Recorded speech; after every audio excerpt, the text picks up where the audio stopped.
निवृत्ती उदारा सोपान देवा मुक्ताबाई नमो त्रिभुवन पावनी आद्यत्रय जननी देवांची जयांचे केलिया स्मरण होय सकळ विद्यांचे अधिकरण तेचे वंदो श्री चरण श्री गुरूंचे ते नमस्कारोनी आता. अध्याय 17वा ओवी क्रमांक 11. अध्याय 17वा ओवी क्रमांक 11. दुचयाचेने नावे तया देहही नुरेची पैगा देवराया जेने तू आपण पया केलासी दुजा. दुसरा एक पाठ आहे. तव दुजयाचेने नावे तया देहही नुरेची पै देवराया जेने तू आपण पया केलासी दुजा. हा बहुतेक साखरे महाराजांच्या प्रतिमध्ये फक्त तव शब्द अधिक आहे. तव शब्द सुरुवातीचा. कैवल्य साम्राज्य चक्रवर्ती विश्वमाऊली ज्ञानोबाराय सकल ब्रह्मनिष्ठ गुरुजनांच्या परमकृपेने श्री भगवती ज्ञानेश्वरीच्या 17व्या अध्यायाचे मंगलाचरण, त्या मंगलाचरणाचा आपण थोडासा विचार करत आहोत. श्री गुरूंची चरणकमलाची सेवा ज्याला प्राप्त होते त्या साधकाला सगळ्या प्रकारचे पुरुषार्थ सहज हस्तगत होतात. या श्री गुरुचरण सेवा हो पात्र तया दैवा जे सकळार्थ मिळावा पाट बांधे, असा विचार 15व्या अध्यायाच्या मंगलाचरणामध्ये आलेला आहे. ही श्रीगुरूंची सेवा ज्या साधकाला मिळते त्याच्या जीवनामध्ये श्रीगुरू त्याचं अनिष्ट निवारण करतात. आणि त्याही अनिष्ट निवारणाचा प्रकार सांगत असताना कारणासहित कार्याची अत्यंतिक निवृत्ती जर होत असेल तर खऱ्या अर्थाने ते अनिष्ट निवारण आहे. एरवी फक्त कार्य जर निवृत्त झालं आणि त्या कार्याचा आपल्या कारणामध्येच लय झाला तर त्याला लयरूप निवृत्ती असे म्हणतात. आणि लयरूप निवृत्ती ही लौकिक उपायाने सुद्धा आपल्याला हस्तगत करता येते. पण अपूर्वता मात्र अशी आहे की जी निवृत्ती कोणीही करू शकत नाही ते कार्य श्रीगुरू करतात. वरीवरी पालवी खुडीजे आणि मुळी उदक घालीजे तरी कैसेनी नाश निपजे तया वृक्षा. एखाद्या झाडाचा पूर्णतया नाश करायचा आहे आणि त्याच्या वरवरती असणारी पालवी खुडण्याचा प्रकार जर केला तर त्याचा पूर्णतया नाश संभवू शकत नाही. तसं जीवनामध्ये अनुभवाला येणाऱ्या दुःखाला जर आपण लौकिक उपायाने शांत करण्याचा प्रयत्न केला तर ते उपाय अपायकारकच ठरतात. म्हणून जोपर्यंत मूळ अज्ञानची छेदी सम्यक ज्ञाने हा उपाय होत नाही तोपर्यंत या संसार वृक्षामध्ये त्या जीवाला किंवा या संसार वृक्षावर फक्त चढ उतारच करावा लागतो. पण श्रीगुरू मात्र या जीवाचे खऱ्या अर्थाने मित्र आहे, कल्याण करणारे आप्त आहे. आणि म्हणून फेडिता बंधनाचा ठावो तू जगतबंधू ऐसा भावो धरू उळगे उवाव तुझाचे अंगी. आपण सकल प्राणीमात्राला किंवा जे शरण आलेले साधक आहे त्यांना बंधनाचं कारण असणारं अज्ञान हे बंधनाचं ठिकाण आहे. आणि त्या अज्ञानासहित त्याचं कार्य असणारं बंधन हे निवृत्त करत असताना बंधाची निवृत्ती करतात. म्हणूनच खऱ्या अर्थाने आपण जगतबंधू आहात या नावाचा अभिप्राय आपल्याच ठिकाणी उत्कर्षाला प्राप्त होतो किंवा साजेशीपणामुळे शोभून दिसतो. आणि याच ओवीमध्ये जर पुढच्या ओवीचा संबंध घेतला की तव शब्दाचा, की जगतबंधू नावाचा अभिप्राय आपल्या ठिकाणी साजेशीपणाने शोभून दिसतो. आणि म्हणून बरेच साधक ओळगे जेव्हा शरण येतात तव काय घडतं असा तव पाठ घेतला तर मागच्या पण ओवीचा संबंध तिथे लागू शकतो. आणि तव शब्दाचा अर्थ नाही घेतला तर स्वतंत्रपणे या ओवीचा एक अर्थ लागतो. तव पाठ आहे तर मागच्या ओवीचं युग्म होईल. आणि तव शब्द जर नाही घेतला तर मग युग्म काही घडण्याचं कारण नाही. अनिष्ट निवारण व्हावं याकरता सगळ्या साधकाची एक अपेक्षा असते. मुमुक्षूचं लक्षण करत असताना एक 18व्या अध्यायामध्ये असा एक प्रकार आला आहे. तरी आपुली सोडवणे जो मुमुक्षू जागो म्हणे तया सर्वस्वी करणे हेची एक. किंवा त्याच 18व्या अध्यायामध्ये आणखीन एक ओवी आली आहे. जो जीव बंदे शिनला सुटके जाचे आपुला तेने पुडत पुडती या बोला आनन कीजे. एक अवस्था अशी आहे की त्यामध्ये त्याला बंधनाची जाणीव होत नाही. तो पामर आणि विषयीचा प्रकार आहे. पण एका अवस्थेमध्ये त्याला आपण बंधनामध्ये सापडलो आहोत याची जाणीव होते आणि त्या बंधनातून सुटका करण्याकरता तो प्रयत्नही करतो. बंधनाची जाणीव होणंसुद्धा हे फार मोठ्या पुण्याचा परिपाक आहे. पंचदश कारणिक शब्द वापरला, सत्कर्म परिपाकाते असं म्हटलं आहे. सत्कर्माचा परिपाक झाला तर तो त्याच्या जीवनामध्ये बंधनातून सुटका करणारे श्री गुरु यांच्या भेटीचा योग प्राप्त करू शकतो. संसार ऐसा दारुण जो भेटलाची हरिशीन, तो ज्ञानदानी सकरुण भजिजे गुरु. संसारा ऐसा भयंकर असणारा हा बंधनाचा प्रकार सोडण्यासाठी ज्ञानदानामध्ये अत्यंत करुणासंपन्न असणारे श्रीगुरु त्यांची सेवा करावी. आणि जेव्हा हा साधक त्या श्रीगुरूंची सेवा करतो तर ती सेवाच त्याला सगळ्या प्रकारच्या अनिष्ठातून निवारण कशी करते हाच प्रकारे 11व्या ओळीमध्ये प्रतिपादन केलं आहे. सेवा करायची म्हटलं की त्यामध्ये द्वैताचा स्वीकार असतो आणि द्वैताच्या अनुषंगाने मी सेवक आहे आणि श्रीगुरु माझं उपास्य दैवत आहे किंवा सेव्य आहे. हा सेव्य सेवकत्वाचा जो भाव आहे यामध्ये द्वैताचा अंगीकार करावा लागतो. म्हणून जेने तू दुजा आपण पया केलासी, ज्या साधकाने तुम्हाला सेवा करण्याकरता योग्य मानलेला आहे, संसाराच्या बंधननिवृत्ती करता तो प्रयत्न करतोच आहे, पण आज तागायत कोणीही त्याच्या या बंधनातून त्याची मुक्तता करण्यासाठी त्याच्या उपयोगाला कोणी पडत नाही. ज्ञानोबांचं प्रमाण फार गोड आहे. माता पिता बंधू बहिणी कोणी न पवती निर्वाणी, इष्ट मित्र स्वजन सखे हे तो सुखाची मांडणी. एकला मी दुःख भोगी कुंभ पाक जाचणी, तेथे कोणी सोडविना एका सद्गुरू वाचुनी. एका सद्गुरूंच्या शिवाय अन्य कोणीही आपल्याला सोडू शकत नाही. या उत्तरार्धाचे आपल्याला 2 अर्थ करता येतील. पहिला अर्थ असा होईल, जेने म्हणजे ज्या साधकाने तो दुजा म्हणजे द्वैताच्या निमित्ताने मी शिष्य आहे, आपण गुरु आहात, मी सेवक आहे, तुम्ही सेव्य आहात, अशा प्रकारे तू दुजा म्हणजे तुम्हाला द्वैत भावाने समोर ठेवला आहे किंवा द्रष्टा श्री गुरुमूर्ती नरिगता दृश्यपंथी तरी काह्या उपास्ती आकळता तो. द्रष्टा असणारा श्रीगुरु हा जर दृश्यपंथामध्ये सापडलाच नसता किंवा दृश्यपंथाच्या मार्गामध्ये आला नसता तर उपासनेच्या द्वारे आपल्याला सेवा करता आली नसती. आणि म्हणून अशा श्रीगुरूंना ज्या साधकाने तो दुजा आपण पया केलासी, आपण पया केला म्हणजे माझ्या उद्धाराकरता अन्य मला कोणी उपयोगी पडणार नाही, अन्य आश्रयांचा परित्याग केलेला आहे. अन्याश्रयानाम त्यागो अनन्यता, इतर सगळ्या आश्रयांचा परित्याग करून ज्याने फक्त माझ्यासाठी श्रीगुरूच फक्त आता एकमेव सेव्य आहे असं म्हणून श्रीगुरूंना ज्याने आपलंसं केलं आहे तर त्याला ती सेवा कोणत्या फलाप्रत घेऊन जाते हा एक अर्थ. जेने तो दुजा आपण पया केलासी, द्वैत रूपाने पुढे असणारे तुम्ही त्यांना ज्या साधकाने एकमेव उद्धाराकरता सेवेकरता फक्त तुम्हीच उपयोगाचे आहात असा म्हणून त्यांचा त्याने अनन्य असणाऱ्या चित्ताने अंगीकार केलेला आहे हा एक अर्थ होईल. जसं की भरले समुद्र सरिता चहूकडे तरी ते बापियासी कोरडे, काजे मेघोनी थेंबुटा पडे तै पाणी की तया, तैसे श्रीगुरु सर्वत्राथी परिकृष्णा आम्हा तुची गती.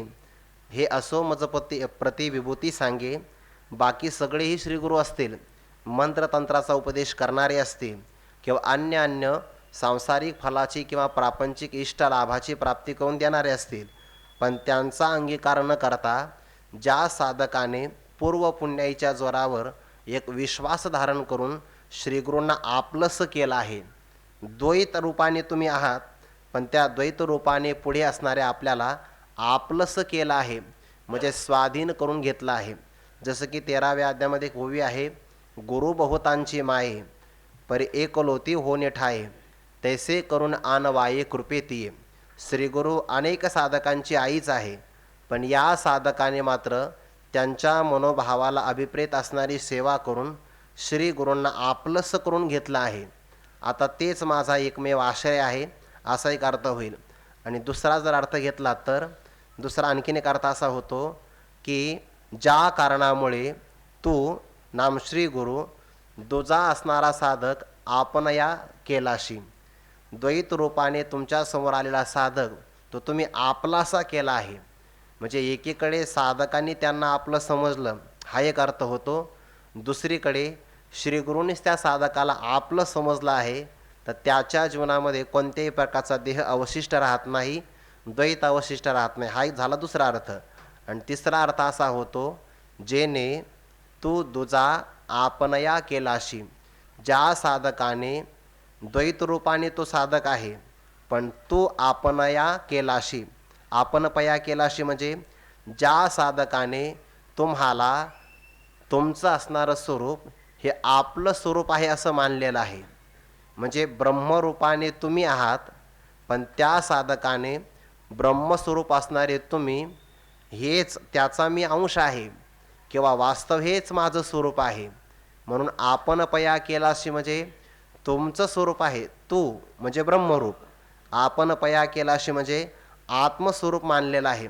म्हणून तर आपण जेव्हा त्या प्रक्रिया सांगत असताना म्हणतो की नाही, की जेव्हा त्या कूटस्थ चैतन्याचं ब्रह्मचैतन्याशी जे ऐक्य होतं ते मुख्य समानाधिकरण्य आहे. ज्याचं ज्याच्याशी अखंड कायमचं नित्यच ऐक्य आहे ते ऐक्य असतं मुख्य समानाधिकरण्य. आणि ज्याचं ज्याच्याशी बाध करून ऐक्य प्राप्त होतं त्याला म्हणतात बाध समानाधिकरण्य. म्हणून त्या कूटस्थ चैतन्याचं ब्रह्मचैतन्याशी असणारं ऐक्य ते मुख्य ऐक्य आहे. आणि जीवाने स्वतःच्या स्वरूपाचा बाध करून स्वतःला ब्रह्म समजणं हे बाध समानाधिकरण्य आहे. म्हणून जेने ज्या साधकाने तुमचं असणारं ब्रह्मस्वरूप हेच माझं स्वरूप आहे असं मानलं आहे, म्हणजे व्यापक स्वरूपाची त्याला प्रतीती जेव्हा येते तेव्हा व्यापकच मी आहे. देहामध्ये असणारा परिच्छिन्नतेचा भाव हा काही माझा भाव नाही. वास्तविक तो अगोदर स्वतःला 3.5 हाताचा स्थूल देह मानतो. म्हणजे काहींची देहाखंडानाम आत्मा अशी भावना आहे. काही जण पुढं इंद्रियाला आत्मा मानतात, काही प्राणाला आत्मा मानतात, त्याच्यापुढे काही विज्ञानमय कोशाला आत्मा मानतात, त्याही पुढे कदाचित कतवात असणारा जो आनंदमय कोश आहे त्या आनंदमय कोशाला आपलं स्वरूप मानतात. पण हा साधक मात्र असा आहे की ज्याने पंचकोशापैकी एकाही कोशाला आपणपया आपलं स्वरूप मानलेलं नाही. या साधकाने तू सच्चिदानंद स्वरूप असणारा त्या तुमच्या ब्रह्मस्वरूपाला ते ब्रह्मच माझा आत्मा आहे जेव्हा ते आपण ओतप्रोत चिंतन करतो की नाही, त्या ओतप्रोत चिंतनामध्ये तू ब्रह्म आहे आणि ते ब्रह्मच आपणपया केलासी म्हणजे ब्रह्मच मी आहे असा भाव जेव्हा त्याचा होतो तेव्हा परब्रह्माच्या विषयी असणारी त्याची परोक्षतेची भ्रांती निघून जाते.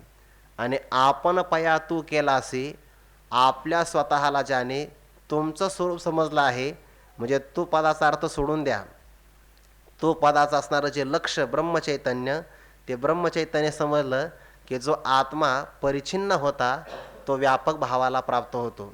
म्हणून तू आपणपया केलासी किंवा आपणपया तू केलाशी असे दोन्ही पण अर्थ लागतील.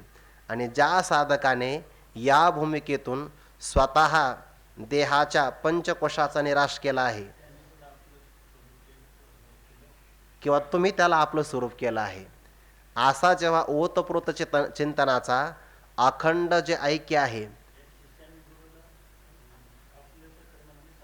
जी समर्पण करणं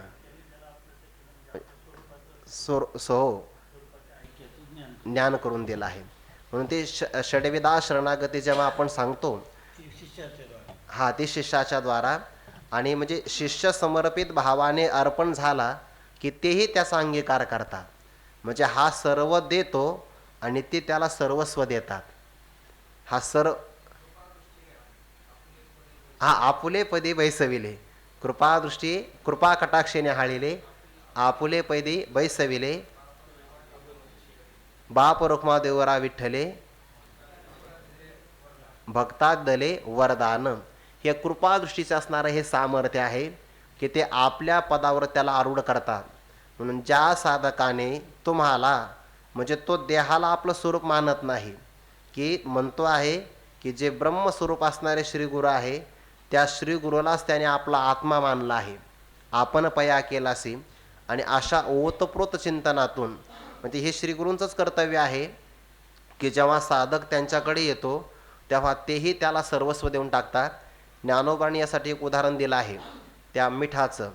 जेव्हा जळा आपण पे देता लवण भुलले पंडसुता, की आघवे तयाचे होता न लजेची ते, तैसा तू माझ्या ठाई राखो नेनशीची काही, तरी आता तुझं मी काही गोप्य करी. असं भगवंताने तिथे एक आक्षेपार्थाने प्रश्न विचारला आहे की जेव्हा तो मिठाचा खडा आपलं समर्पण समुद्राशी करतो आहे, ज्याला आपण पे देता तो आपलं देतो आहे, आणि जेव्हा तो आपलं देतो आहे तेव्हा त्याला दुसऱ्याचं सगळं मिळतं आहे. म्हणजे मिठाने जर आपला मीठपणाचा लोभ सांडला तर तेव्हा त्याला व्यापक समुद्र भावाची प्राप्ती होते आहे. तसा अहम देवोनी शांभवी, मी शंभू झालो, असंच आहे ना. सांडोनी मीठपणाचा लोभू, मिठे सिंधुत्वाचा घेतला लाभू, तेवी अहम देवोनी शंभू मी शांभवी झालो. त्याप्रमाणे मिठाने स्वतःच्या स्वरूपाचा बाध केला की तेव्हा त्याला समुद्राची प्राप्ती होते. तसं अहम देऊन म्हणजे अहम पदाचे दोन अर्थ होतात ना, एक खरा अहम आहे आणि खोटा अहम आहे. तर जो खरा अहम आहे त्याचं मुख्य समानाधिकरण्य आहेच, पण जो खोटा अहम आहे जीवत्व दशेला प्राप्त झालेला, जेव्हा तो स्वतःच्या औपाधिक धर्माचा बाध करतो किंवा अंतकरणामध्ये प्रतिबिंबित झाल्यामुळे मला ही जीवदशा प्राप्त झाली आहे, पण जेव्हा तो आपल्या जीवत्व दशेचा बाध करतो तेव्हा त्याचं परब्रह्म स्वरूपाशी ऐक्य होतं. म्हणून समर्पण भावामध्ये हा भाव आहे की जळा आपण पे देता लवण भुलले पंडसुता, की आघवे तयाचे होता न लजेची ते. त्याच्यामध्ये कोणत्याही प्रकारचा संकोचित भाव राहत नाही, आणि थोडासाही संकोचित भाव राहत असेल, भेदभ्रांती राहत असेल तर भगवान म्हणतात त्याला शरण तो आला आहे असं म्हणूच नाही. आपुलेने भेदेविन माझे जाणे जे जे एकपण, तयाचे नाव शरण मज येणे गा.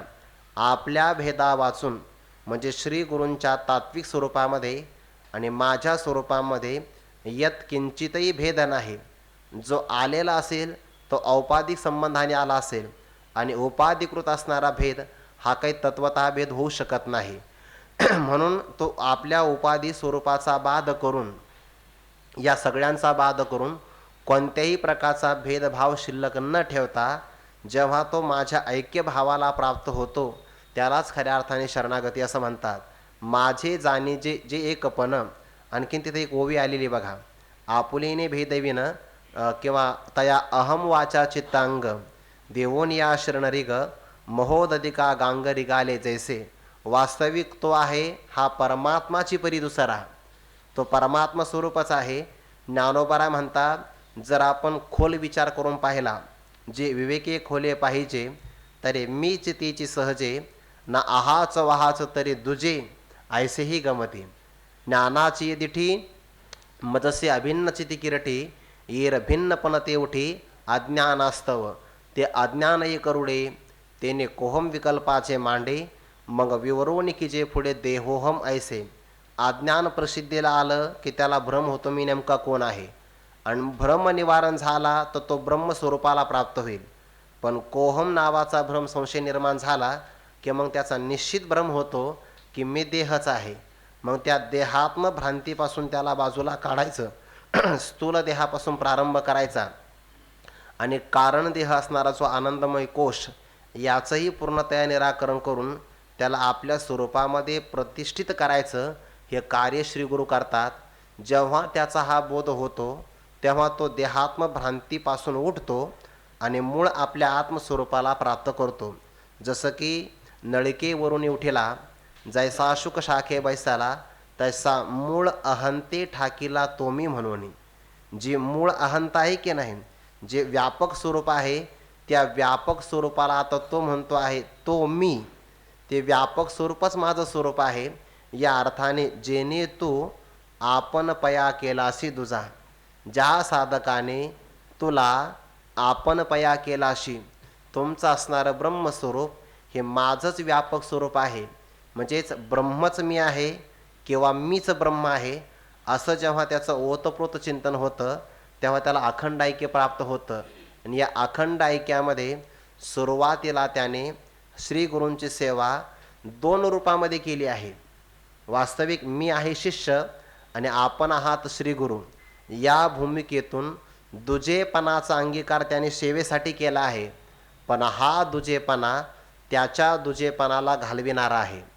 ज्याप्रमाणे रसायनशास्त्राप्रमाणे आपण रस औषध घेतलं तर ते विष घेतल्यानंतर विषच विषाला मारतं किंवा कर्मच कर्माच्या बंधनातून सोडवितं, तसं दुजेपणातून श्रीगुरूंची केलेली भूमिका किंवा भक्ती त्याला दुजेपणातून मुक्त करते. ज्या साधकाने दुजेपणाच्या स्वरूपातून तुमचं स्वरूप हेच माझं तत्विक स्वरूप आहे असा म्हणून विचार केला किंवा स्वीकार केला, तेव्हा एक घटना घडते की दुज याचेने नावे तया देहही नुरेची देवराया. दुजेपणाच्या किंवा द्वैताच्या नावाने असलेला देहसुद्धा त्या साधकाच्या जीवनामध्ये शिल्लक राहत नाही.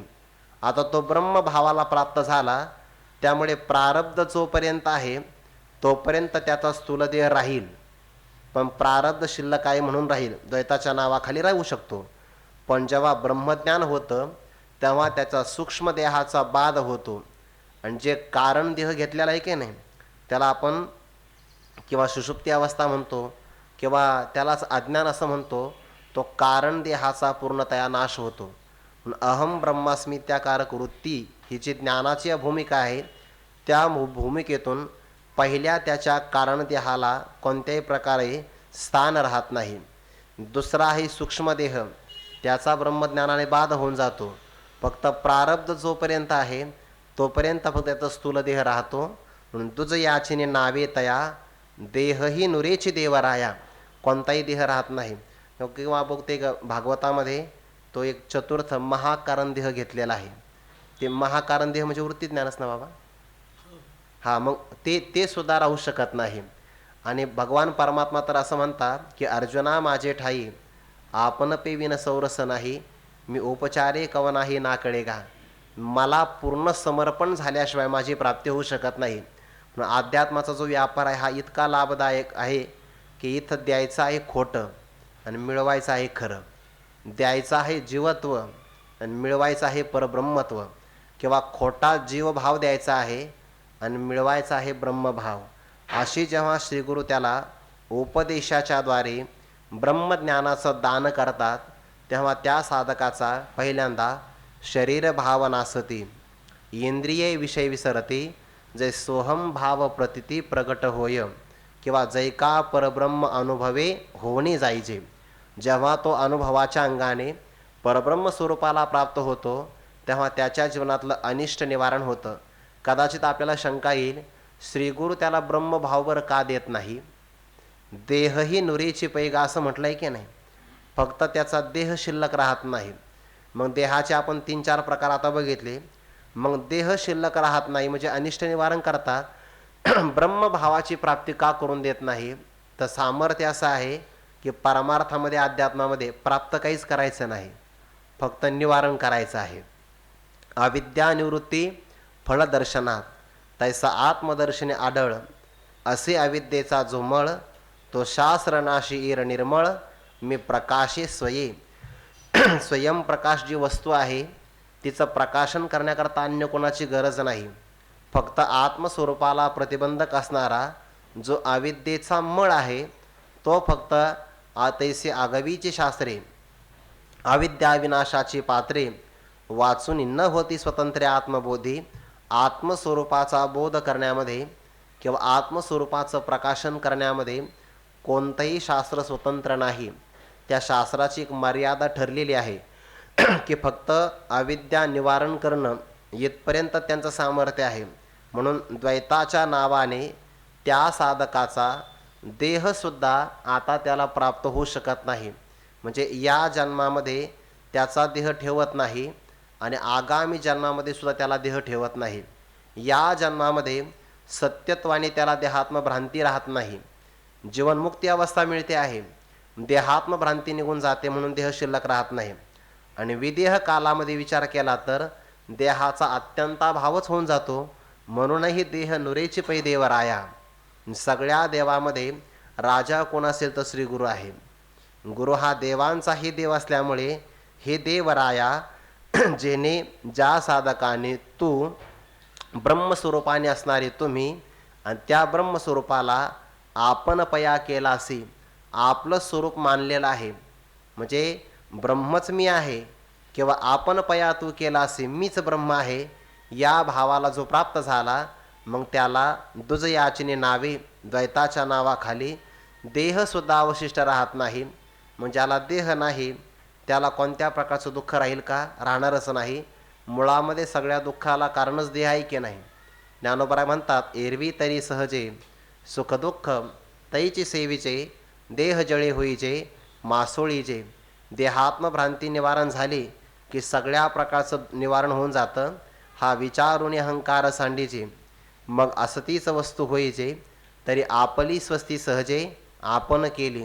म्हणून तर अहंकार निवारण करायचं आहे किंवा तेवी बुद्धिमंती देही अहंता सांडूनी पाही सांडीचे अशेषही संसार जात. सगळ्या संसाराचा परित्याग फक्त देहाचा अभिमान गेला की होऊन जातो आहे. किंवा देहांकार नाथीला हा समूळ जयाचा नाशिला तोची परमात्मा संचाला आधीचे आहे. म्हणून श्री गुरु द्वैताच्या नावाने त्याचा देहसुद्धा अवशिष्ट राहू देत नाही. मग काय राहू देतात? देह नाही म्हणजे द्वैत नाही आणि शून्य राहू देत नाही. जे राहतं ते मात्र शब्दामध्ये सांगता येत नाही. अशा स्वरूपाला प्राप्त करून देणारे आपण आहात. या स्वरूपाला उपायाने हस्तगत करता येत नाही. तो विचार आता पुढे सांगतात. पण त्यामध्ये उपाय अनेक प्रकारचे येतात. एक उपाय जो आहे तो ज्ञानाचा आहे, एक ध्यानाचा उपाय आहे आणि कोणत्याही उपायांचा संबंध आपल्या स्वरूपामध्ये लागत नाही. या अर्थाने हाताने अनुभाराय पुढे वर्णन करतात. तू ते करुनी पुढे जे उपायी घेती दवडे तया ठासी बहुवे पाडे मागाची तू. ही जी परमात्मा वस्तू आहे ही परमात्मा वस्तू प्राप्त करण्यासाठी आपल्याला काही साधनांचा अंगीकार करावा लागतो. परमार्थाचा प्रारंभ हा निष्काम कर्मापासून आहे आणि पर्यवसान आहे निष्कर्मी सिद्धीमध्ये. म्हणून बाकीची सगळी साधनं योग्य आहे. जसं की बाबा स्वामी महाराजांचं वाक्य सांगत असतात कोणतंही साधन करा फक्त मरू नका. कारण प्रत्येक साधन त्या साधनाची काही ना काहीतरी उपयोगिता आहे. फक्त प्रकार असा आहे की काही साधनं ही साक्षात परमात्मा दर्शन करवितात आणि काही साधनं मात्र परंपरेने उपयोगी ठरतात. त्यामध्ये जे निष्काम कर्म आहे ते अंतःकरण शुद्धीद्वारा परमात्मा प्राप्ती करून देणार आहे. अर्थात ते परंपरेनं प्राप्त करून देणार आहे. उपासना जी आहे ते चित्ताचं स्थैर्य प्रदान करून परमात्मा दर्शनाकरता साह्यभूत ठरणारी आहे. आणि जे आत्मज्ञान आहे किंवा अहम ब्रह्मास्मी इत्याकारक वृत्ती ज्ञान आहे फक्त उपचार केला जातो की ते परमात्मा दर्शन करवितं. पण खऱ्या अर्थाने तेही परमात्मा दर्शन करवित नाही. फक्त आवरणभंग करतं. उपचाराने फक्त व्यवहार केला जातो की ज्ञान परमात्म्याची वृत्ती ज्ञान किंवा अहम ब्रह्मास्मी इत्याकारक जी वृत्ती ज्ञान आहे ते परमात्म्याचं आपल्याला दर्शन करवितं असा फक्त उपचार केलेला आहे.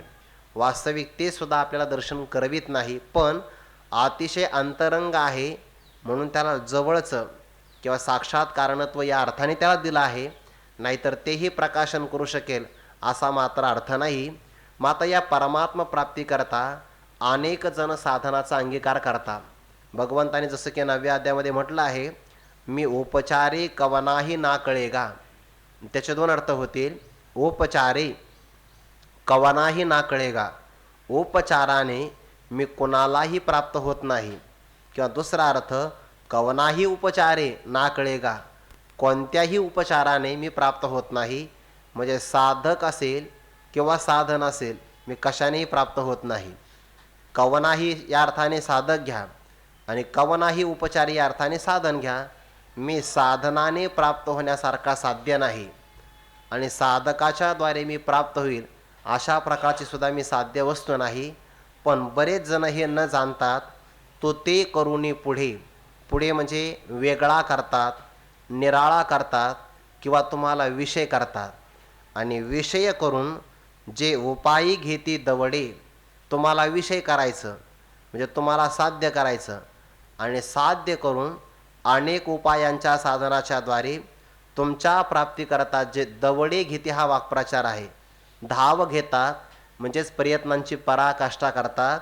ज्ञानोबा म्हणतात तया त्या उपायाने शिनणाऱ्या अनेक प्रकारच्या साधकांना तो बहुवे पाडे मागाचे ठाशी. बहुवे पाडे म्हणजे सर्व प्रकारे किंवा पुष्कळ अर्थाने तो मागाचे ठाशी, तुम्ही मागेच राहतात.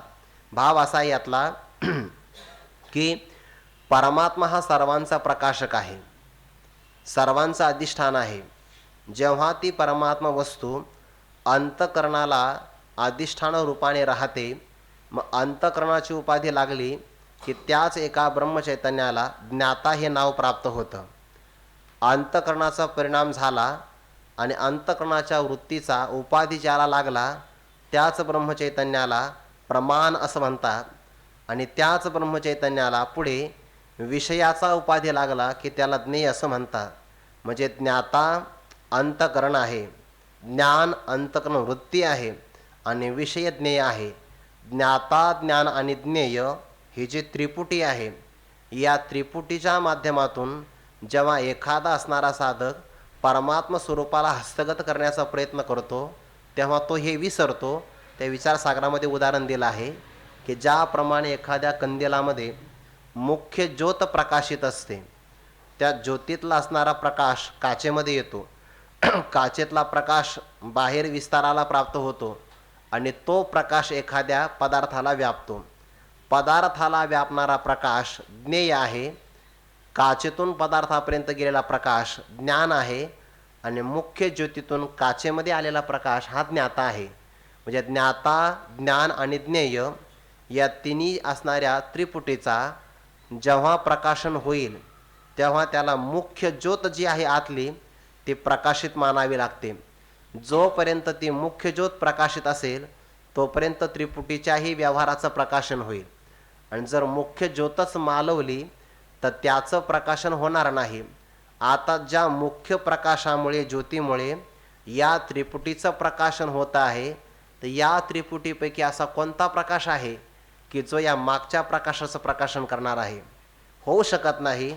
म्हणून मुख्य रूपाने सर्वांचं अधिष्ठान रूपाने असणारं चैतन्य हे मागच आहे.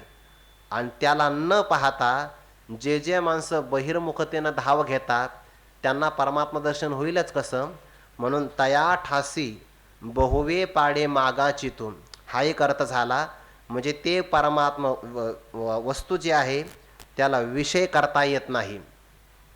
ज्ञानोबांची आणखीन एक ओवी आहे बघा की जानने आजे आकळले ते जाणीवले पणेची उमानले मग नेनवीची तया म्हणितले अक्षर सहजे. जे जे वृत्ती ज्ञानाच्या विषयामध्ये येतं ते ते सगळे असणारे पदार्थ ज्ञेय या भावाला प्राप्त होतात. जे जे ज्ञेय असतं ते ते जड असतं आणि हा मात्र स्वयंप्रकाशित आहे. म्हणून याला अज्ञेय असं म्हणतात. पंचदशीकारांनी म्हटलं आहे स्वयमेवानुभूतित्वात विद्यते नानुभव्यता ज्ञातृज्ञानांतरा भावात अज्ञेय न तो असत्तया. त्याला असत मात्र म्हणता येत नाही. हा दुसऱ्या कोणत्याही वृत्ती ज्ञानाचा आणि वृत्ती ज्ञानाला ग्रहण करणाऱ्या ज्ञात्याचा अभाव असल्यामुळे याला मात्र अज्ञेय म्हणतात. ज्ञाना वाचुनी कवने उपाया नाही म्हणून त्याला ज्ञेय म्हणतात. तो भाग वेगळा आहे. पण खऱ्या अर्थाने पाहिलं तर याला कोणत्याही प्रकारचं वृत्तीज्ञान विषय नाही करत म्हणून अज्ञेय आहे. अज्ञेय आहे म्हणूनच विषय होत नाही. आणि विषय जर झाला असतं तर उपायाने प्राप्त झालं असतं. तुम्हाला जे विषय करू पाहतात विषयाच्या द्वारे विषय करायचं म्हणजे ज्ञानाच्या वृत्ती ज्ञानाच्या द्वारे विषय करायचं आणि साधनाने तुमच्या प्राप्तीकरता जे प्रयत्न करतात भगवान ज्ञानोबा म्हणतात तुम्ही त्यांच्या वृत्तीच्या पाठीमागे आहात आणि तुम्हाला ते बहिर्मुख वृत्तीच्या द्वारे जाणून घेण्याचा प्रयत्न करतात. त्यातला आणखीन एक बारकावा आहे बघा. आपण जेव्हा त्या पदार्थ ज्ञानाची जी रीती पाहतो की नाही त्याच्यामध्ये दोन प्रकारच्या रीती सांगितलेल्या आहेत. त्या रीतीच्या बाबतीमध्ये असं म्हणतात जेव्हा आपल्याला बाह्य पदार्थाचं ज्ञान होतं तेव्हा ज्ञानाचं साधन तर आपल्या आतमध्ये आहे म्हणून त्याला अंतःकरण असं म्हणतात. आणि अंतःकरणाला जरी सगळ्या विषयांचं ज्ञान होत असेल तरी पण त्या अंतःकरणाला मात्र स्वतंत्र रूपाने बाहेर जाता येत नाही. अंतःकरण जड आहे, अंतःकरणाची वृत्तीसुद्धा जडच आहे, पण वृत्तीत परमात्म्याचा प्रकाश होतो म्हणून त्याला चिदाभास म्हणतात. पण ते प्राणाचे साह्य घेऊन वृत्ती जेव्हा नेत्रादी असणाऱ्या इंद्रियांच्या द्वारे घटादी विषयापर्यंत जाते, म्हणजे अंतःकरणाचा परिणाम वृत्तीचा झाला, ती वृत्ती या घटादी पदार्थापर्यंत आली तर वृत्ती त्या पदार्थाच्या आकाराची होते. मग आता वृत्ती आलेली आहे तर वृत्ती स्वच्छ आहे. जेवढे जेवढे अंतःकरणाचे रूप असतात तेवढे तेवढे चैतन्याचे रूप होतात. अंतःकरण स्वच्छ असल्यामुळे वृत्ती पण स्वच्छ आहे. मग अंतःकरणामध्ये प्रतिबिंब झालं जीवाचं म्हणजे परमात्म्याचं परब्रह्माचं, तर वृत्तीमध्ये पण प्रकाश होतोच की नाही. म्हणून वृत्ती जेव्हा व्यापते पदार्थाला तेव्हा त्या वृत्तीच्या बरोबर चिदाभासही असतो आणि चिदाभासालाच फलव्याप्ती असं म्हणतात. म्हणजे वृत्ती पण पदार्थाला व्यापते आणि चिदाभासही पदार्थाला व्यापतो. तेव्हा प्रकार असा घडतो की वृत्ती त्या पदार्थावर असणारा अज्ञानाचा आवरण भंग करते.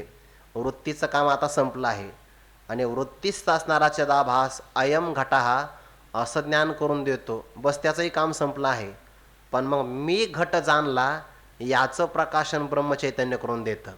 मी घट जाणला यामध्ये मी आहे ज्ञाता, घट आहे ज्ञेय आणि जाणला हे आहे ज्ञान. म्हणून सगळ्या त्रिपुटी काली साक्षी हा कायम प्रकाशित असतो. बाह्य पदार्थ ज्ञानाच्या रीतीमध्ये वृत्ती व्याप्तीची पण गरज आहे, फलव्याप्तीची पण गरज आहे.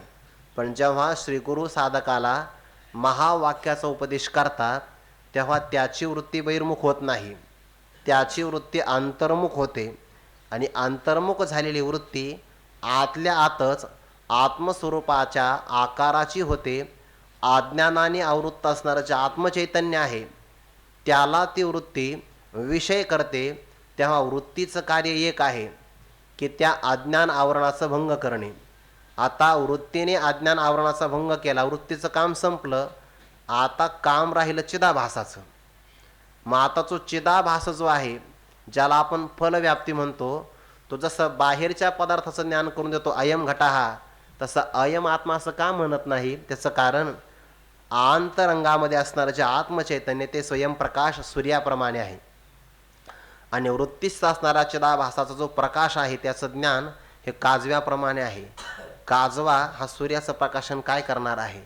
आणि म्हणून भाव असा आहे, जर अंतर्मुख झालेली वृत्ती, त्या वृत्तीमध्ये असणारा चिदाभास जर तो आतल्या असणाऱ्या, बघा अंतर्मुख झालेली वृत्ती आहे, अंतर्मुख झालेली वृत्ती त्या वृत्तीतला चिदाभास जर आपल्या आत्मस्वरूपाचं प्रकाशन करू शकत नाही तर बहिर्मुख उपायाने जे पुढं धाव घेतात कैमुतिक न्यायाने त्यांना परमात्म दर्शन कसं काय होईल? म्हणून तुते करुणी पुढे तुम्हाला जे विषय करतात आणि अनेक उपायांच्या द्वारे तुम्हाला प्राप्त करून घेण्यासाठी जे धाव घेतात तया तू बहुवे पाडे मागाचे ठासी, त्यांच्यासाठी तुम्ही सर्वथैव सर्व प्रकारे मागेच राहतात. भाव असा आहे, जो स्वतःला विसरतो आणि बाहेर प्रवास करतो आहे त्याला स्वतःची प्राप्ती होऊ शकत नाही. शास्त्रकारांनी असं म्हटलंय बघा, यो ध्रुवानी परित्यज्य अध्रुवम परिसेवते ध्रुवाणी तस्य नश्यन्ति अध्रुवम नष्टमेवच. यातला एक भाव फार गोड आहे. जो स्थिर वस्तूला सोडतो आणि चंचल वस्तूच्या पाठीमागे धावतो, परिणाम असा होतो स्थिर वस्तू सोडल्यामुळे ती प्राप्त होत नाही आणि अस्थिर वस्तू तर नावच अस्थिर आहे त्यामुळे तीही प्राप्त होत नाही. याला आपल्या मराठी भाषेमध्ये म्हण आहे काय, हातचं सोडून पळत्याच्या पाठीमागे धावणं. आपला हातचं स्वरूप आहे आत्मस्वरूप आणि त्या आत्मस्वरूपाला तो विसरतो. वास्तविक ज्या स्वरूपाला त्याला प्राप्त करायचं आहे ते त्याचं फक्त मूळ स्वरूप आहे. म्हणून ते एका उपायाने प्राप्त होईल. कोणत्या? फक्त अहम ब्रह्मास्मी एवढी वृत्ती झाली तर ते फक्त उपचाराने प्राप्त होतं असं म्हणायचं आहे. नाहीतर ते मुळात प्राप्तच आहे, फक्त अप्राप्तीचा भ्रम घालवायचा आहे. पण ज्ञानोबांची ती किती गोड आहे. एरवी हो येते तोची आहे परिकाय की जे बुद्धी तैसी नोहे देखा स्वप्नीची निघाये की मरे साचे.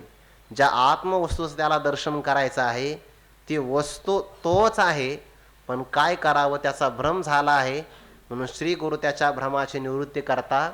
म्हणून जे विषय करण्याचा प्रयत्न करतात, जाणण्याच्या कक्षेमध्ये आणण्याचा प्रयत्न करतात, तर परमात्मा वस्तू विषय पण होत नाही.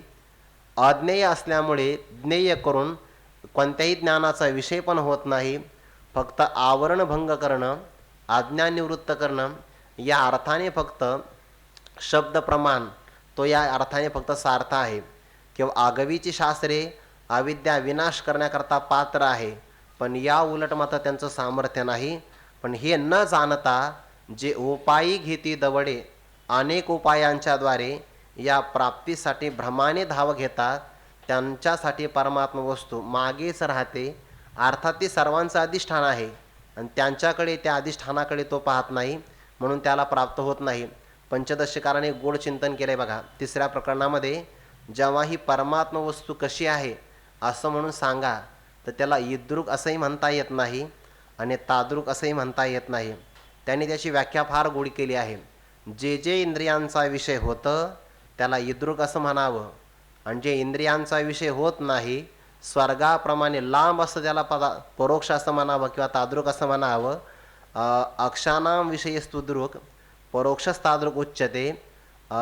विषयी नाक्ष विषयाः स्वत्वान्नास्य परोक्षता किंवा यदनिदृक तादृक्च तत्स्वरूपम विनिश्चिनू असं तिथं श्लोक आला आहे. जे जे इंद्रियांचा विषय होतं त्याला इद्रुक असं म्हणा, जे जे परोक्ष असतं त्याला तादृक असं म्हणा. पण हा परमात्मा विषय होत नाही का, हा विषयी आहे, हा सर्वांचं प्रकाशन करणारा आहे. म्हणून तुम्हाला पुढे करतो, विषय करतो, वेगळा समजतो, द्वैत भावामध्ये आणतो, भेदामध्ये प्रगट करतो आहे आणि मग प्राप्तीचा प्रयत्न करतो. तसं होऊ शकत नाही. विषयी असल्यामुळे अक्षय विषया हा इंद्रियांचा विषय होत नाही. इंद्रियांचा होत यात नवल नाही. ज्ञानोबारा म्हणतात मनाची नखी न लगे, जेथ बुद्धीची दृष्टी न रिगे ते इंद्रिया किर जोगे काय होईल. तो इंद्रियांचा विषय होत नाही यात नवल नाही. मनाचे संकल्प विकल्प तिथपर्यंत जात नाही. अप्राप्य मनसासह यतो वाचनी वर्तनते. फक्त मनाचा विषय होत नाही यात नवल नाही. ज्या परमात्म स्वरूपाच्या ठिकाणी बुद्धीची असणारी दृष्टीसुद्धा पोहोचू शकत नाही असं ते स्वयंप्रकाश स्वरूप असल्यामुळे जो हे न जाणता उपायांच्याद्वारे हस्तगत करण्याचा प्रयत्न करतो, ज्ञानोबा म्हणतात त्याच्यासाठी तुम्ही अज्ञातच राहतात, कधी प्राप्त होऊ शकत नाही. उलट जो हे उपायाच्याद्वारे प्राप्त होऊ शकत नाही, वृत्ती ज्ञानाच्याद्वारे प्रकाशित होऊ शकत नाही असं जाणतो, हे त्याचं जाणणं आहे. जे पाहिजे ते नवीन पाहिजे, काही नेननाची जाणीजे, आद्य पुरुष का म्हणजे जया ठाया ते. 15व्या अध्यायामध्ये आणखीन एक ओवी बघा की ज्ञानोबा म्हणता का ज्ञेयत्वे जाणीजे, अशीच आहे ना, अमुके ऐसे म्हणजे. आणखीन एक आहे का दृश्यपणे देखीजे, ज्ञेयत्वे जाणीजे, अमुके ऐसे म्हणजे ते जे नव्हे. दृश्यपणाने त्याला पाहावं किंवा ज्ञेयत्वाने त्याला जाणावं किंवा ते अमुक अमुक आकाराचं आहे असं शब्दाने वर्णन करावं. सगळ्या विकल्पाचं निराकरण केलं आहे.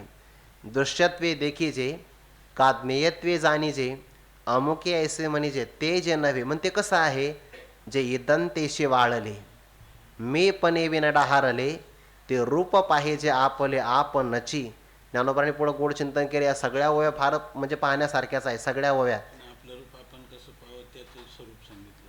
जी हा जैसा न बुडली हवीरा, मग आपलिया उगमी सारा भरोने ठाके, येथीचे पाहणे ऐसे असे विरा. यातलं पाहणं असं आहे की ज्याला विषय करता येत नाही आणि नाही असं म्हणता येत नाही. ज्याप्रमाणे एखादा व्यक्ती जो अडाणी असतो तो एखादी उपाधी आपल्या समोर ठेवतो आरशाची आणि त्याच्यामध्ये आपलं प्रतिबिंब पाहतो. हा एखादा उपाधी समोर आणावा आणि त्याद्वारे साधनाने त्याला साध्य करून पाहावं असा मात्र हा प्रकार नाही आहे. जे पाहिजे नवीन पाहिजे, पाहणाऱ्या वाचून हे पाहावं. काही नेननाची जाणीजे, काही न जाणणं हे तिथलं जाणणं आहे. म्हणजे एक भूमिका आहे जाणीवेची, एक भूमिका आहे नेणीवेची. यस्या मतम तस्य मतम मतम यस्य न वेदसहा, जाणीव जो करतो आहे त्याला हे कळत नाही का हा जाणीवेचा विषय होत नाही. आणि जो म्हणतो मला काहीच कळत नाही, खऱ्या अर्थाने त्यानेच हे जाणलं आहे की परमात्मा ज्ञानाचा विषय होत नाही. जाणीव करी तोची नेणे, आथिले पण मिरवितेची उणे, आम्ही झालो ऐसे जो म्हणे काहीच नव्हे. म्हणून जे पाही जते नवीन पाहिजे, द्रष्ट्या वाचून पाहणं आहे, कारण हे दृंगमात्र स्वरूप आहे. काही नेननाची जाणीजे, ज्या भूमिकेमध्ये जाणीव आणि तत्सापेक्ष नेणीव या दोन्ही भूमिका विसरल्या जातात, मग तेव्हा तो जाणला जातो. म्हणजे जाणणं हे त्याचं स्वरूप आहे, दृंगमात्र हीच त्याची स्वरूप स्थिती आहे. आणि आद्य पुरुष का म्हणजे जया ठाया ते, ज्या स्वरूपाला आद्य पुरुष असं श्रुतीने म्हटलं आहे तो फक्त शब्दाचा उपचार आहे. म्हणजे शब्दाचा विषय नाही, मनाचा विषय नाही, इंद्रियांचा विषय नाही, बुद्धीची दृष्टी जिथपर्यंत पोहोचू शकत नाही असं काही बाही अळूमाळू असं ज्याला म्हणतात. किंवा ज्ञानोबांनी असं म्हटलंय बघा त्या 18व्या अध्यायामध्ये की काही बाही जे उरे असं म्हटलं आहे बघा. काही बाही जे उरे, फक्त शब्द असा वापरला आहे. ती आत्मस्थितीचा जो रावो, मग तो देही ये जाणेला ठावो, काय प्रलयांबोचा उन्नाहू ओघ मानी. त्याच्या अगोदर कर्माकारा दुजया, करतेपणाचा आत्मया, आळ आला तो गेलिया काही बाही जे उरे, असं म्हटलं आहे की कर्माच्या आकाराच्या संबंधाने दुजेपणाचा काहीतरी आरोप आला आहे की नाही, अध्यारोप आणि अपवादाची भाषा वापरली आहे. ते भाषा निघून गेल्यानंतर जे काही उरतं ते स्वरूप आहे. परमात्म दर्शन हे पाहण्याचा विषय नाही, म्हणून इंद्रियांचा लाग लागत नाही, वर्णन करता येत नाही, म्हणून शब्द प्रमाणाचा विषय होत नाही. त्याच्या संबंधाने आपण त्याला काहीतरी विषय करावा असा दुजेपणाचा संबंध येत नाही. म्हणून पाहिला जातो तोही परमात्मा नाही, जो कळतो तोही परमात्मा नाही, जो उरतो तो परमात्मा आहे. म्हणून पाहिला जातो तो इंद्रियांच्या द्वारे, कळला जातो तो बुद्धीच्या द्वारे. जर परमात्मा मला कळाला असं जर आपण म्हटलं तर तो बुद्धीचा विषय होईल. परमात्मा मला दिसला असा एखादा व्यक्ती म्हणेल तर तो इंद्रियांचा विषय होईल. आणि इंद्रियांचा विषय झाला किंवा त्याला वृत्ती ज्ञानाचा बुद्धीचं कळणत्व जरी आलं तरी ते ज्ञेय कोटीमध्ये येईल. अज्ञेय प्रकारामध्ये आलं की ते जड होईल. जडाच्या प्राप्तीमध्ये कोणता पुरुषार्थ नाही. म्हणून दिसतो तोही देव नाही, कळतो तोही देव नाही, उरतो सर्व निषदावधिभूत ज्याला म्हणतात. सर्वांचं निराकरण केल्यानंतर पंचदशीकाराने म्हटलंय बघा, इदम रूपम तु यद यावत तत्यक्तुम शक्यते खेलम, अशक्य ह्यनिदम रूपः स आत्मा बाधवर्जितः. जे जे इदम पदाला विषय होतं ना, एकादशेंद्रिययुक्त्या शास्त्रेणाप्यावगम्यते यावत किंचित भवेत एतत् इदम शब्दोदितं जगत. एकादश इंद्रियांच्या द्वारे, शास्त्राच्या द्वारे जेवढं काही जाणलं जातं ते सगळं इदम रूपामध्ये समाविष्ट होतं. आणि जेवढं जेवढं इदम रूपामध्ये येतं ते सगळं नेतीपदाने टाकता येतं. पण परमात्मा मात्र अशक्याः अनिदम रूपम स आत्मा बाधवर्जितः. त्याचा कधीही बाध होऊ शकत नाही, त्याचा त्यागही करता येऊ शकत नाही. हे असं आपलं स्वरूप आहे. म्हणून जो सर्वांना जाणतो त्याला कोण जाणणार आहे? स व्यक्ती वेद्यम तत्सर्वम नान्यस्तशास्ते विदिता विदिताभ्याम तत् पृथक बोध स्वरूपकम किंवा विज्ञातारम केन विद्यात शक्तम वेद्येतु साधनम. सगळी साधनं एका मर्यादेपर्यंत फक्त आहे, परमात्म स्वरूपाचं दर्शन करण्याकरता कोणीही समर्थ नाही. म्हणून सर्वांचा निषेध झाल्यानंतर म्हणून तर इदम पदामध्ये समावेश होतो की नाही, जेवढं जेवढं इदम पदामध्ये येतं त्याचा त्याग होतो. आणि परमात्मा वस्तू मात्र अशी आहे इदंतेशी वाळले. जे इदम पदापासून वाळीतच टाकलं गेलं आहे, म्हणजे इदम पदामध्ये सापडत नाही. अहम पदामध्ये सापडत असेल नाही. जे मी पनेविन डाहारले, ज्या मीचं लक्ष ते आहे, मीचं वाच्य होऊ शकत नाही. म्हणून अहम पणा वाचून प्रसिद्ध आहे. आणि इदम पदापासून ज्याची वाळीत टाकल्यामुळे त्याची गणना त्यामध्ये होऊ शकत नाही, असं ते रूप आहे. ते आपलं स्वरूप आहे, जे अन्याला विषय होत नाही यात नवल नाही, जे माझं मलाही विषय होत नाही. म्हणून तर असंवेद्य असं म्हटलं आहे. म्हणजे जाणण्याचा जो पक्का अविषय आहे, आणि म्हणून त्याला जाणता येत नाही. म्हणून एखादा व्यक्ती जर म्हणत असेल ना, आम्हाला परमात्म्याचा अनुभव का येत नाही, तर त्याचा अनुभव कधी येणं शक्य नाही. अनुभव हेच त्याचं स्वरूप आहे, म्हणून त्याचा अनुभव येऊ शकत नाही. स्वयं एव अनुभूतित्वात विद्यते नानुभव्यता, म्हणून परमात्म्याचा अनुभव येत नाही. तो कधी कळण्याचाही विषय होत नाही, तो पाहण्याचाही विषय होऊ शकत नाही. हे सगळे जे भाव आहे ना, पाहण्याचा विषय जर झाला तर तो सगुण रूपाने होईल. जर एखादा व्यक्ती म्हणला मी परमात्म्याला जाणलं, तो माझ्या जाणण्याचा विषय झाला, तर आम्ही असं म्हणू जाणण्याचा विषय नाही झाला, आज्ञानभंग करण्यासाठी वृत्तीव्याप्तीचा विषय झाला, एवढं फक्त म्हणता येईल. म्हणून तो बुद्धीने जाणला जाणार नाही, प्रत्यक्ष दर्शनाचा विषय नाही, अनुभवाचा विषय नाही. तर बाकीच्यांचे काय कथा आहे. ज्ञानोबा म्हणतात ना, मग एकपण ना दुजे असे नाही हे नेनिजे, अनुभव निर्बुजे बुडाला जेथे, बुडाला जेणे. किंवा अनुभूती ही वेडावली अनुभूतीपणे. अनुभूतीला सुद्धा ज्या ठिकाणी वेळ लागतं का, अनुभव तर स्वरूप एकरूप झाला की झाला ना, शिल्लकच राहत नाही. मग एकपण ना दुजे, किती म्हणजे निरपेक्ष भाव आहे हा. ज्याला दुजे तर म्हणता येत नाही, पण दुजेचं सापेक्ष एकपणही म्हणता येत नाही. एकपण ना दुजे, दुजे ना, एकपणाही नाही, कारण तो सुद्धा द्वैताच्या सापेक्ष आला आहे. जेवढं जेवढं सापेक्ष आहे ते इथं खपतच नाही. किंबहुना सापेक्षेच्या सापेक्षतेनं आलेला निरपेक्ष शब्द सुद्धा जिथं खपत नाही, असा तो स्वरूप आहे. मग एकपण ना दुजे असे नाही हे नेनेजे. असं म्हणा तर आधी शब्दाचा तो विषय होत नाही, नाही म्हणा तर शून्य नाही, आहे म्हणा तर द्वैत नाही.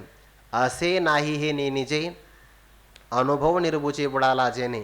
अनुभव जेव्हा त्या अनुभव स्वरूपाचा म्हणजे वृत्ती ज्ञान जेव्हा स्वरूपभूत ज्ञानाला जाणण्याचा प्रयत्न करेल, तेव्हा त्या वृत्ती ज्ञानाच्या हे लक्षात येईल, अरे याचा किंचित प्रकाश मला मिळाला तर मला हे नामविधान प्राप्त झालं आहे.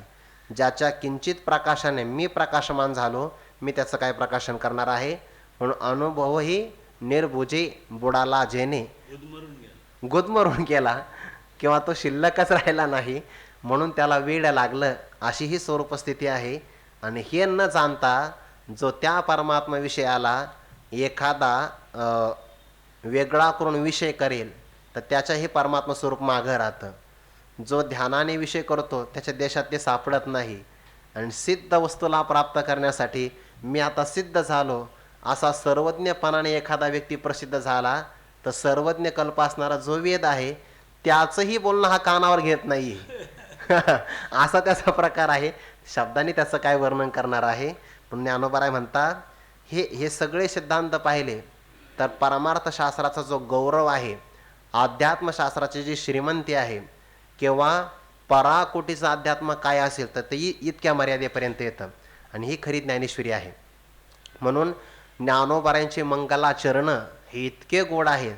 आता आपला काय, हा ज्ञानाचा अमृताचा समुद्र आहे. जेवढा आपला दम असेल तितका आपण खोल जाण्याचा प्रयत्न करावा. दमछाक जर झाली तर रत्नच मिळते, आणि दम तुटला तर मरणार नाही. समुद्र अमृताचा आहे, अमरपणालाच तो प्राप्त होईन आहे. म्हणून ज्या व्यक्तीला आपल्या बुद्धीची असणारी, बाबा सांगत असतात की नाही, ज्याला आपल्या बुद्धीची फार मोठी गर्वानुभूती असेल, ज्याला घमेंड म्हणतात, जर ते, आणि खरं असं आहे, गर्व गेला तरच हे प्राप्त होईल. म्हणून याच्या पलीकडे अध्यात्मशास्त्राची उंची काय असणार आहे. ते बाबांच्या मुखातून एक वाक्य मी ऐकलं होतं, मारुती बाबांच्या मुखातून, एक सहज अमृतानुभवाच्या बाबतीमध्ये बाबा असं म्हटले होते की अमृतानुभवासारखा ग्रंथ प्राकृत भाषेत नाही, यात नवल नाही, संस्कृत भाषेमध्ये सुद्धा नाही. आणि अमृतानुभवाची जी काही उंची आहे त्यातला असणारा भाव ज्ञानोबाऱ्यांच्या इथे मंगलाचरणामध्ये सगळ्यामध्ये कधी कधी प्रगट होतो आहे. मंगलाचरणामध्ये येईल, कधी कधी तो मध्यंतरीच विषय येईल, कधी कधी. आणि म्हणून ही मंगलाचरण सामान्य स्वरूपाची नाही आहे. अध्यात्माचा परमोत्कर्ष ज्याला आपण कडेलोट म्हणतो तो इथपर्यंत आहे. आणि एवढं सगळं झाल्यानंतरही ज्ञानोबा काय म्हणता, एवढं सगळं झाल्यानंतर म्हणजे ज्ञानोबाऱ्यांचे शब्द असे आहे की जे अशब्द स्वरूपामध्ये पोचवितात. ज्ञानोबा म्हणतात बघा, तेने कारणे मी बोलेन, बोली अरूपाची रूप दावीन, अतिंद्रिय परी भोगविन इंद्रियांकरवी. ज्ञानोबाऱ्यांचे शब्द आपल्याला अशब्दामध्ये घेऊन जातात. ते ज्ञानोबारा म्हणतात, आहाच बोलाचे वाली पफिडीचे आणि ब्रह्माची याची अंगा घडीचे, मग सुखेचे सुरवाडीचे सुखाची माझी. आणि त्या ज्ञानोबारांचे शब्द असे आहेत,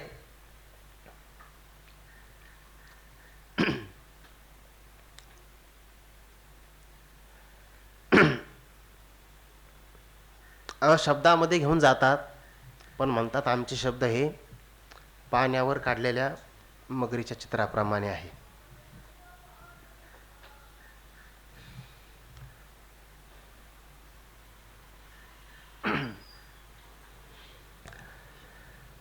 तुते करुणी पुढे जी उपायी घेती दवडे, तया ठासी बहुये पाडे मागाची तू.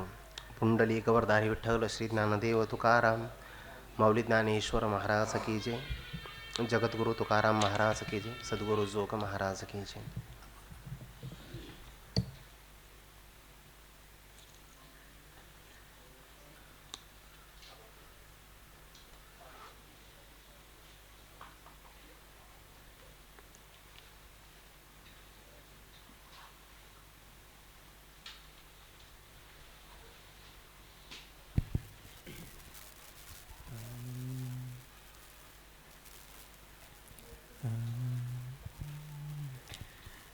भागल्याचा तू विसावा, भागल्याचा तू विसावा.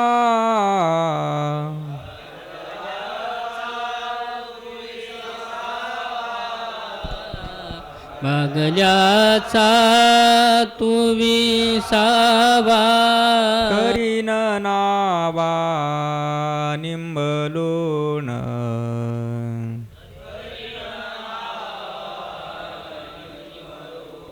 करीन नावा निंबलोण. करीन नावा निंबलोण. परमानंदा पुरुषोत्तमा, परमानंदा पुरुषोत्तमा. परमानंदा पुरुषोत्तमा, परमानंदा पुरुषोत्तमा. हरियाश्रमा पासोनी, हरि आश्रमा पासोनी, हरियाश्रमा पासोनी. हरियाश्रमा पासोनी. परमानंदा पुरुषोत्तमा, परमानंदा पुरुषोत्तमा. परमानंदा पुरुषोत्तमा, परमानंदा पुरुषोत्तमा. अनाथाचा अंगीकार, अनाथाचा अंगीकार. अनाथाचा अंगीकार, अनाथाचा अंगीकार. करिता भार न मानिसी, करिता भार न मानिसी. परमानंदा पुरुषोत्तमा, परमानंदा पुरुषोत्तमा. परमानंदा पुरुषोत्तमा, परमानंदा पुरुषोत्तमा. हरियाश्रमा पासोनी, हरियाश्रमा पासोनी. परमानंदा पुरुषोत्तमा, परमानंदा पुरुषोत्तमा. परमानंदा पुरुषोत्तमा, परमानंदा पुरुषोत्तमा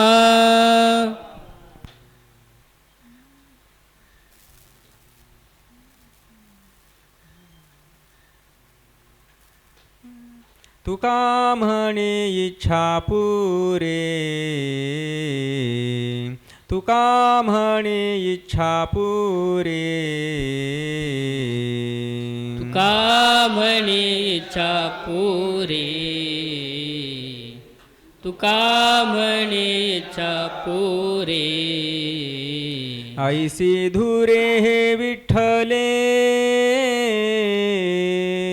ऐसे धुरे हे विठ्ठले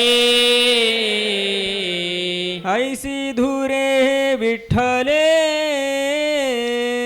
ऐसी धुरे हे विठ्ठले परमानंदा पुरुषोत्तमा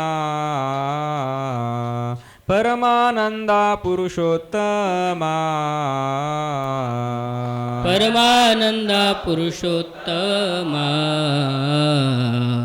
परमानंदा पुरुषोत्तमा हरियाश्रमापासोनी हरियाश्रमापासुनी हरियाश्रमापासोनी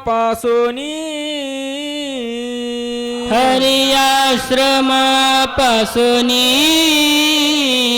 परमानंदा पुरुषोत्तमा परमानंदा पुरुषोत्तमा परमानंदा पुरुषोत्तमा परमानंदा पुरुषोत्तमा ज्ञानदेव तुकाराम ज्ञानदेव तुकाराम ज्ञानदेव तुकाराम ज्ञानदेव तुकाराम ज्ञानदेव तुकाराम ज्ञानदेव तुकाराम ज्ञानदेव तुकाराम ज्ञानदेव तुकाराम ज्ञानदेव तुकाराम ज्ञानदेव तुकाराम ज्ञानदेव तुकाराम ज्ञानदेव तुकाराम तुकाराम तुकाराम तुकाराम तुकाराम पुंडलिक वरदाहरी विठ्ठल श्री ज्ञानदेव तुकाराम मौली ज्ञानेश्वर महाराज की जय सद्गुरु जोग महाराज की जय.